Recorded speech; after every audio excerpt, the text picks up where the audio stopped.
Lalo, THR here. What's going down, everybody? I'm going to talk about some controversial things today. I'm going to talk about some things that perhaps I wouldn't ordinarily talk about.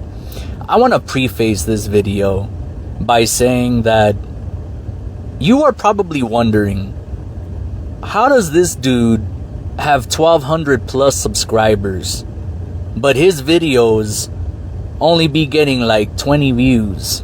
My last video, only 15 views, in fact. And allow me to explain. You see, this channel, the Highlight Reel Sports Podcast, this channel was originally called Chicano Experience. And it was a channel that I started when I lived in the state of South Carolina. I would do videos and I would actually show my face.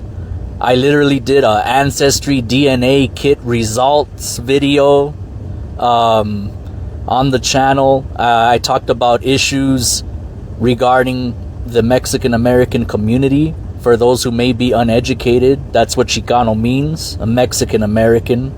It runs a lot deeper than that. There's more to it than that, but that's a video for a whole different channel that doesn't exist anymore. And this channel I thought would be a good idea because I lived in South Carolina. There ain't too many Mexican Americans, Chicanos, in the state of South Carolina.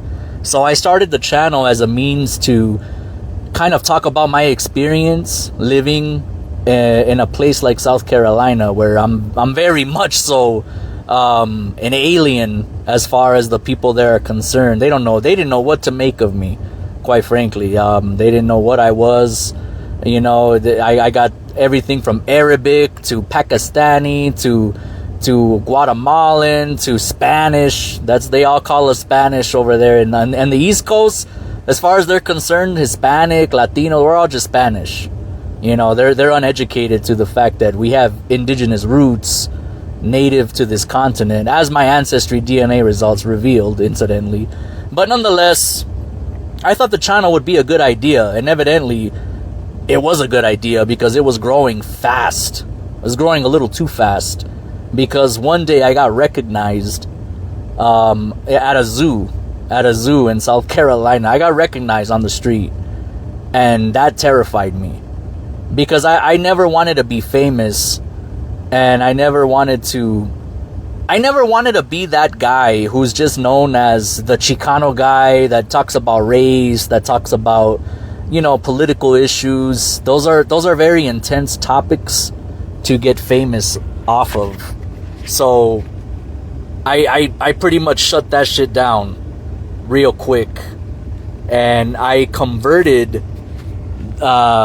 Chicano Experience into the highlight reel many years later after the fact. I had stopped producing content for a very long time, so of course my channel became dormant until I resurfaced a few years ago with the Chicano, with the highlight reel.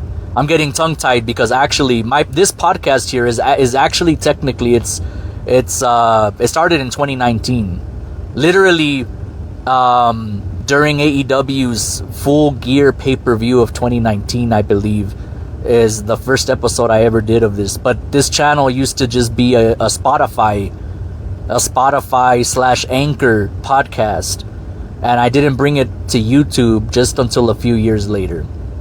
So that's some context there. You know, I used to talk about racism. I used to talk about xenophobia and issues within the Chicano community in particular. And but I shut that down because I didn't want to be known as the guy that just talks about race, and I didn't want to be famous. I was showing my face. Now with this podcast, I don't show my face. I may do it in the future, maybe. But right now, I don't see a need for that. But I'm gonna talk about race today in this video, as it pertains to WWE in particular, and their controversial releases of R-Truth and Carlito. And I'm gonna break that down and why I believe that it's more than controversial. It's one of the dumbest things, one of the dumbest moves I ever seen WWE make. And I'm gonna give you an idea that can really put AEW over the top as the babyface wrestling company and slam dunk all over WWE. You know, guys, when people think about racism, they often think of it as just some white boy calling black people the N-word and calling me a wetback and you know, wearing MAGA hats, and that's not what racism is. That's a facet of racism, yeah, but that's not all it is. You know, racism, xenophobia, prejudice, those things, they're not always, sometimes they're subtle and sometimes they're not so subtle, but they're not always out in the open for you to see. Things are done behind the doors, behind closed doors, that one may not see, and there's a lot of subtleness too in it and how people are treated differently. I'll give you an example before I get to the wrestling stuff. Let me give you an example. Just today in the morning, I was at a truck stop. I'm a truck driver, and I be driving 10 hours straight every day. That's why, well, not every day, but that's why I don't make a lot of content. I'm very busy. And I was at a truck stop this morning getting my coffee, getting my snacks, my protein bar for the road.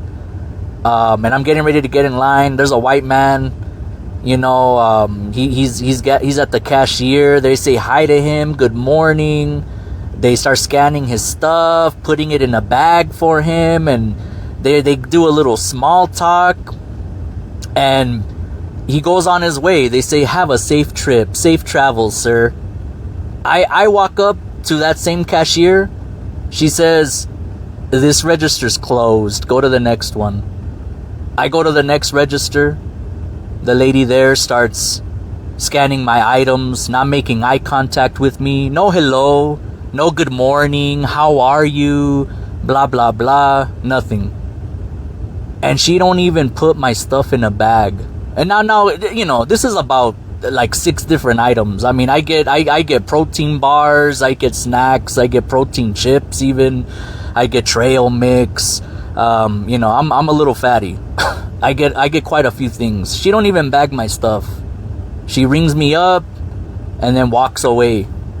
No, have a safe trip, have a great day, nothing like that.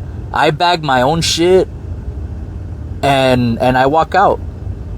And I know you're probably thinking to yourself, oh wow, oh my god, that's racist. How dare she not bag your groceries for you and make eye contact with you and say hi to you? Wow, that's so racist.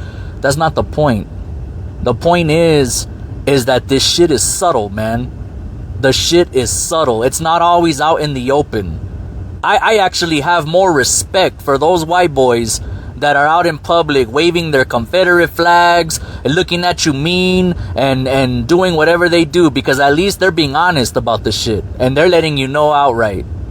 But in this situation, now I'm not saying 100% that lady's racist because she didn't bag my shit. All I'm saying is, how come exactly the white guy in front of me got a good morning, how are you, and bagged his shit for him, and before he left, have a great day, safe trip, safe travels.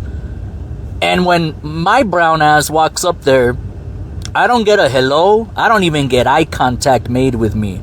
I go, this register's closed. They go, this register's closed, go to the next one. The lady there bags my shit, again, not making eye contact with me, no hello, no good morning, doesn't even bag my shit. And I'm pretty sure I had more items than the white man that was there before me. Had just a couple of things. I get way more stuff. I'm a little plump Mexican. I eat a lot. So again, I'm not gonna sit here and say that the lady's racist because she didn't bag my shit for me. But what's the difference between me and the white man that got all of those little manners, little displays of courtesy and manners? How does he get that treatment and I don't? That's the question. And that's the question you have to ask yourself whenever you think to yourself, racism doesn't exist, but yeah, certain people are treated differently. Okay, well, why is that? You know, when I was 14 years old, I have a white friend. We used to hang out a lot during Halloween. This is the last little tangent I'm gonna get to. Little last example before I get to WWE and their bullshit. My white friend, we went to a house. We went trick-or-treating. We were 14 years old, both of us. This was 2005. We go to a house that was all decorated. It had a scarecrow. It had a bunch of Halloween decorations. And the scarecrow happened to have a machete in its hand. Now, my white people be doing funny shit, man. They be doing silly shit. I think, I think everybody knows, white people, they're very adventurous people. Let's just put it like that. My white friend had the idea to take the machete away from that house and take it. I don't know why. I don't know what he was going to do with it, but he takes the machete and leaves. I want my motherfucking candy. I did not go to this house for no reason. So I go to the house, I ring the doorbell, I get my candy.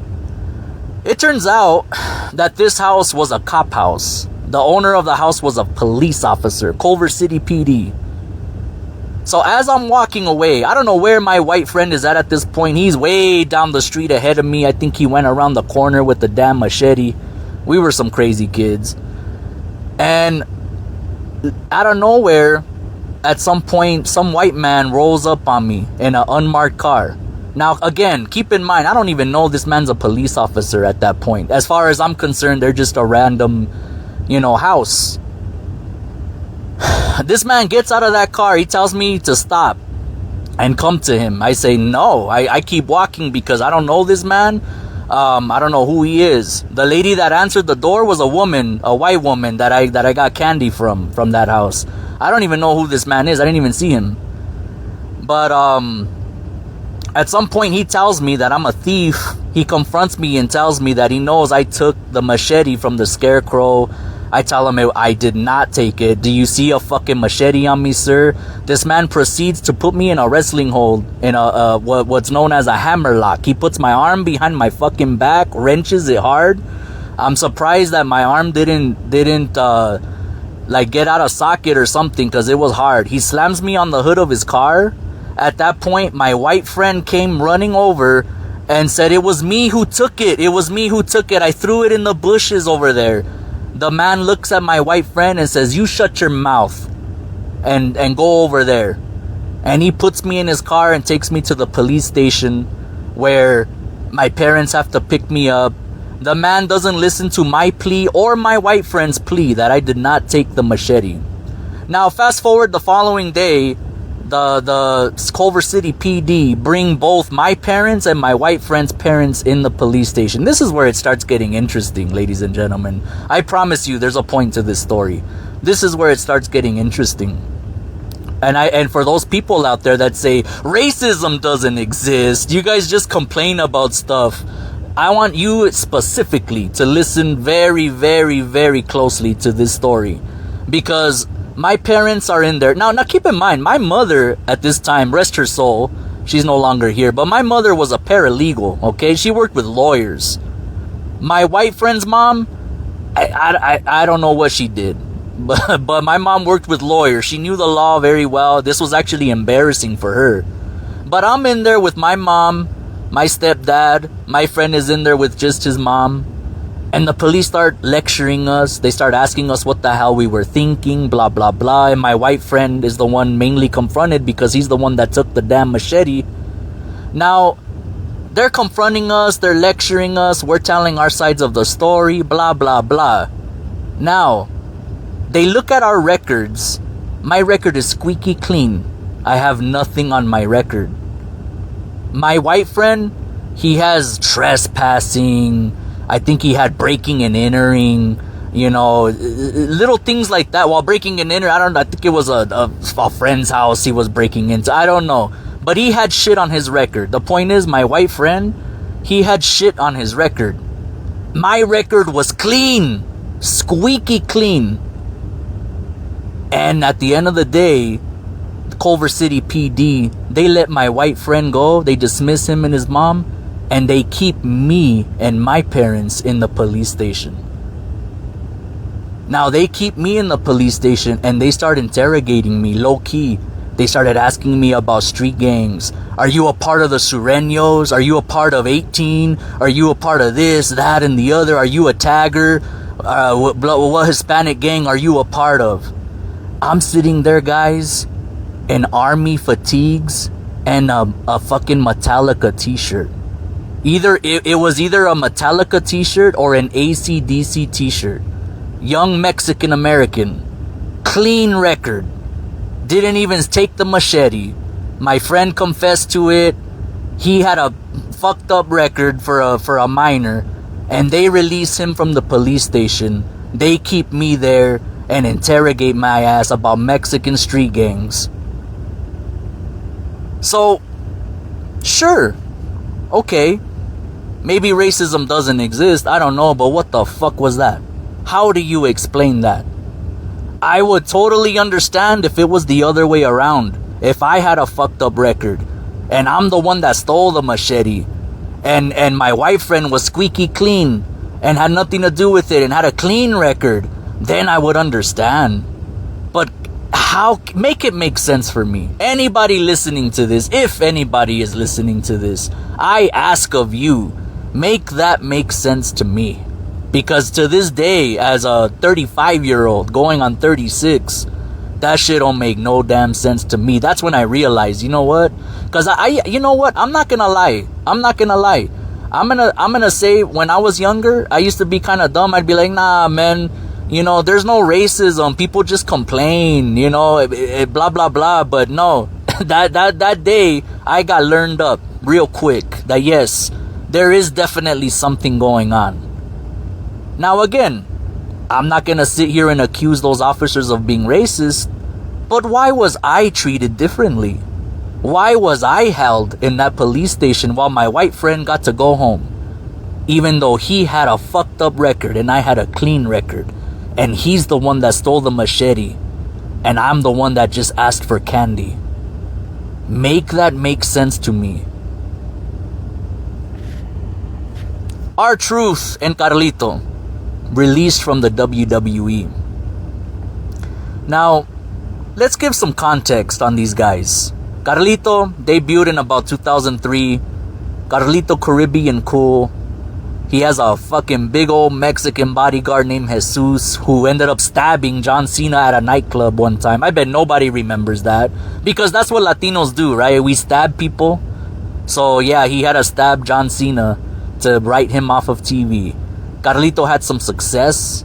He was, I think, a United States champion, or either that or an Intercontinental champion, maybe both. They're the same damn title with different names.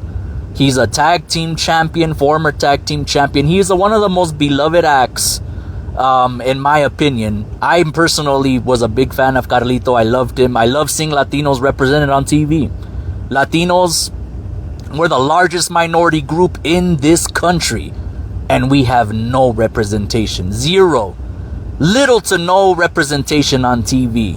You don't see us in movies. You don't see sitcom. We had the George Lopez show. That's all we ever had. The damn... Okay, Ugly Betty. They've thrown that one at me too. Oh, there was Ugly Betty. Yeah, that's it. Name another Mexican American sitcom. Name a movie with a Mexican American lead.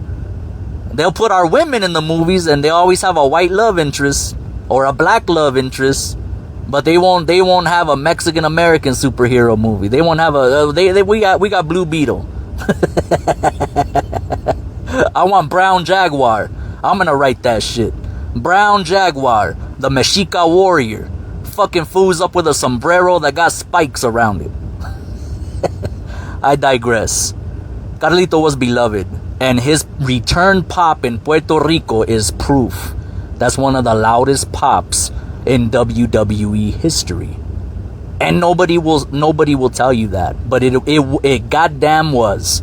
That's a top 10, top 15 pop of all time. Go back and watch it. Carlito's return in Puerto Rico. También Savio Vega también. Their returns, Carlito got one of the loudest pops I have ever heard. Everybody wants to big up on France. Oh my God, that French crowd was crazy. Bro, the Puerto Rico crowd was louder than the French crowd. They were louder for a longer periods of time. The French crowd, they got tired. I don't know. But the point is, Carlito got one of the loudest pops of all time. And what did WWE do to capitalize on that? Nothing. They had him eating apples these last 2 years and making people laugh as the doofus part of Judgment Day, fucking around with whatever her name, Raquel Rodriguez or whatever her name is, and that's it. They never capitalized on it. And you can sit there and say, oh, well, of course he got a loud pop. It was Puerto Rico. He was returning to his hometown. He got that same treatment in other places in the United States after that. Go back and watch his return run. He was still getting those maybe not quite the same reaction, because that Puerto Rican crowd was special. That was something else. That's not Carlito's fault that U.S. fans can't get that loud. He was still getting loud reactions. Not as loud as that, but he was still getting reactions. They didn't do nothing with it.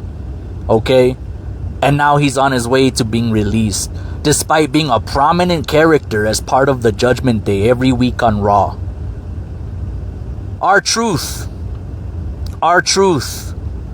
I mean, I could write a book about this man's career. I really have nothing to add that everyone else hasn't already said. R-Truth is one of the last of a dying breed. The Attitude Era.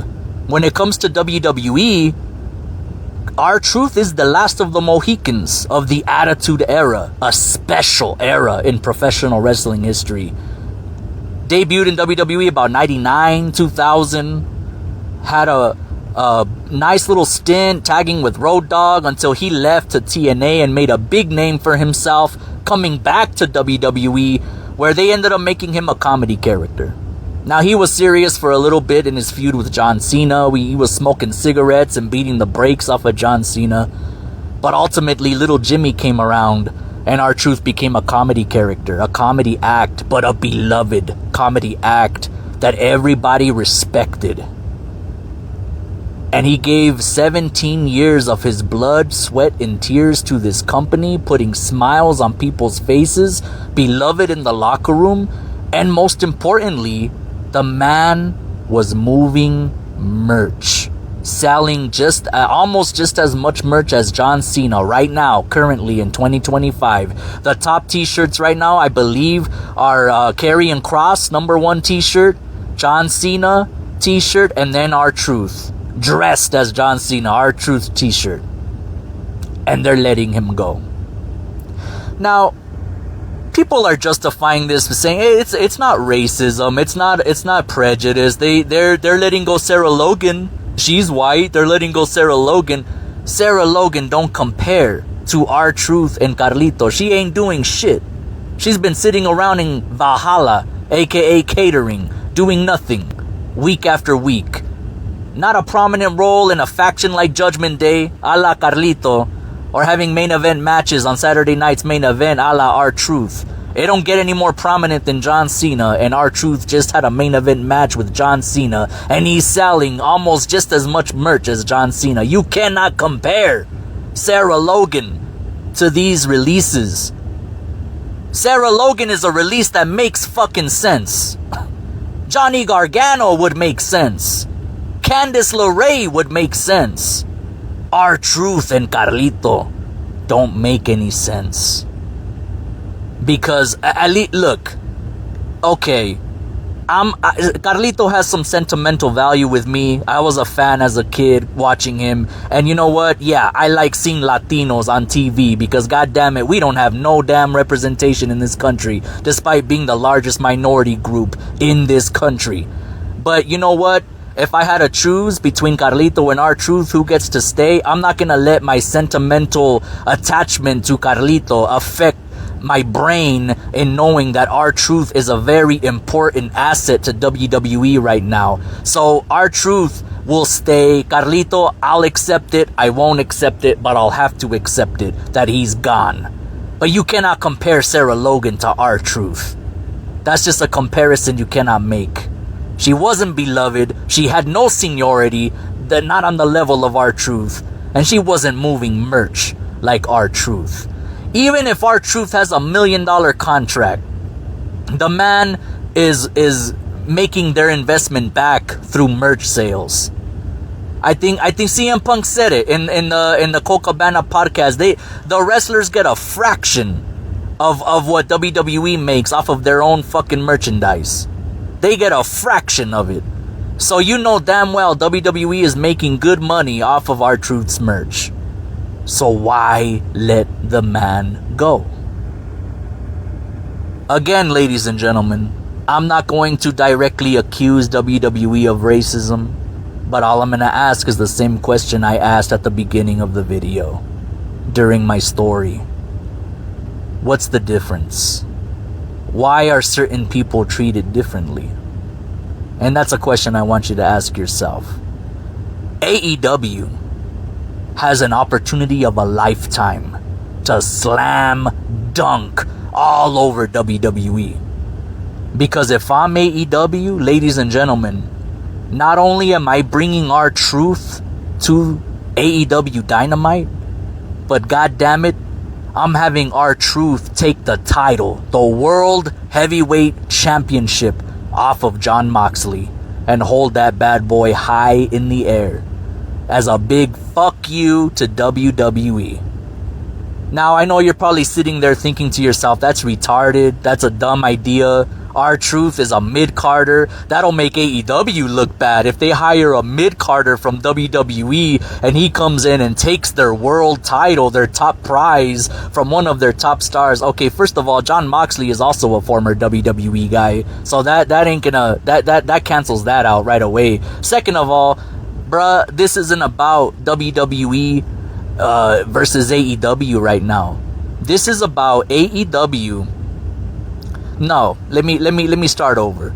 This is about a man who gave 17 years of his life, blood, sweat, and tears to a company that just threw him out like a sack of garbage. Okay, and this is AEW taking that sack of garbage, washing it off, shining it up, polishing it, and revealing the gold and treasure that it really is, and giving a big middle finger to corporate America and corporate WWE. Paul Levesque, Nick Khan, TKO, Ari Emanuel, that would be the ultimate fuck you to all of them and their anti-consumer practices, charging an arm and a leg for these pay-per-views. $40,000 for SummerSlam tickets. Out of your mind. AEW has the ultimate opportunity to slam dunk and really put themselves over as the babyface wrestling promotion. And I hope they do it. I really do. In the last video I did, I was joking around about Ric Flair of AEW putting the world title on Ric Flair to cancel out John Cena's 17 world title record, number 17. But I was joking about that. But I'm not joking now about R-Truth coming in and taking the AEW title. Y'all could roll your eyes. You could think it's a dumb idea. You could laugh at it. But I think that's money. Quite frankly, AEW needs a goddamn shot in the arm. What better than R-Truth coming and taking over the show, becoming the main event that he deserves? I hope they do this. And if they do, I might actually start watching AEW again.